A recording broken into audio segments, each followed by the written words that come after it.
भारत और कनाडा के बीच के विवाद में अब अमेरिका भी कूद गया है। कनाडा ने फिर आरोप लगाया है कि हरदीप सिंह निज्जर की हत्या में भारत के अधिकारियों का हाथ है। इसके बाद उसने भारत के उच्चायुक्त के साथ साथ 6 राजनयिकों को वापस जाने को कह तक दिया। इन आरोपों के बाद कनाडा और भारत के बीच राजनीतिक तनाव बढ़ गया है। कनाडा ने मंगलवार को यह बताया कि उसने 5I यानी कि ऑस्ट्रेलिया, कनाडा, न्यूजीलैंड, यूके और अमेरिका को इस बारे में सूचना दी है। अब अमेरिका ने भारत से इस जांच में सहयोग करने का आग्रह किया है। उसने कनाडा के आरोपों को बेहद गंभीर बताया। अमेरिकी विदेश विभाग के प्रवक्ता मैथ्यू मिलर ने कहा कि अमेरिका को भारत के साथ सहयोग की उम्मीद थी, लेकिन कनाडियाई उच्चायुक्त को निष्कासित करने के उनके फैसले से यह संकेत मिलता है कि उसने एक दूसरा रास्ता चुना है। एक प्रेस ब्रीफिंग के दौरान मिलर ने कहा, जब कनाडा के मामले की बात आती है तो हमने साफ कर दिया है कि आरोप बेहद गंभीर है और उन्हें गंभीरता से लिया जाना चाहिए। हम चाहते हैं कि भारत सरकार अपनी जांच में कनाडा का सहयोग करे। जाहिर है उन्होंने वो रास्ता नहीं चुना है।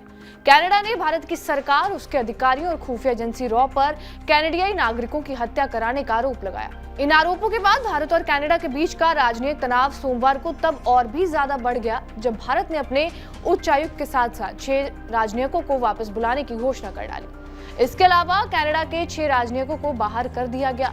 विदेश मंत्रालय ने कनाडा की ओर से भारतीय अधिकारियों को निशाना बनाने को निराधार बताया है। साथ ही कहा कि कनाडा के कारण उनकी सुरक्षा खतरे में है।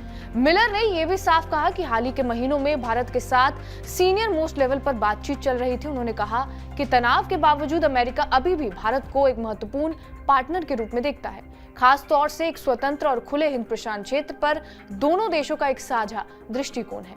उन्होंने कहा, भारत यूएस का अविश्वसनीय रूप से मजबूत भागीदार बना है। जब भी दोनों देशों के बीच चिंता होती है तो वो खुलकर बातचीत करते हैं। अब ये भी जान लीजिए कि जस्टिन ट्रूडो ने मोदी सरकार पर कौन कौन से आरोप लगाए हैं। ट्रूडो का कहना है कि कनाडा भारत के संबंधों का लंबा इतिहास है, लेकिन अभी जो हो रहा है उसे बर्दाश्त नहीं किया जा सकता। मैंने पिछले हफ्ते पीएम मोदी से बातचीत की थी। उन्हें बताया था कि सिंगापुर में हमारे एनएसए के बीच होने वाली बैठक कितनी अहम होगी। भारत सरकार ने ये गलत सोच लिया कि वो कनाडा की धरती पर हमारे लोगों के खिलाफ आपराधिक गतिविधियों में शामिल हो सकती है। ये बर्दाश्त नहीं होगा। हमने उम्मीद की थी कि भारत हमारी संप्रभुता और क्षेत्रीय अखंडता का सम्मान करेगा, लेकिन ऐसा नहीं हुआ। जब हमें पता चला कि भारत निज्जर की हत्या के पीछे है तो हमने भारत सरकार का सहयोग मांगा, पर उन्होंने हमारी मांगे ठुकरा दी। खैर, ताज्जुब वाली बात यह है कि कनाडा की संसद में 18 जून को ही खालिस्तानी आतंकी हरदीप सिंह निज्जर की हत्या के 1 साल पूरे होने पर उसे श्रद्धांजलि तक दी गई थी। इसके लिए संसद में 1 मिनट का मौन रखा गया। कनाडियाई संसद हाउस ऑफ कॉमन्स में पहले स्पीकर ग्रेग फर्गस ने शोक संदेश पढ़ा और उसके बाद सभी सांसदों से निज्जर के लिए मौन रखने को कहा गया। अब आगे देखना होगा कि भारत और कनाडा के रिश्तों में कैसी पहल देखने को मिलती है। आपका इस वीडियो पर क्या कुछ कहना है, हमें कमेंट बॉक्स में जरूर बताएं। बाकी देश और दुनिया की तमाम बड़ी खबरों के लिए बने रहिए हमारे साथ TV9 डिजिटल पर।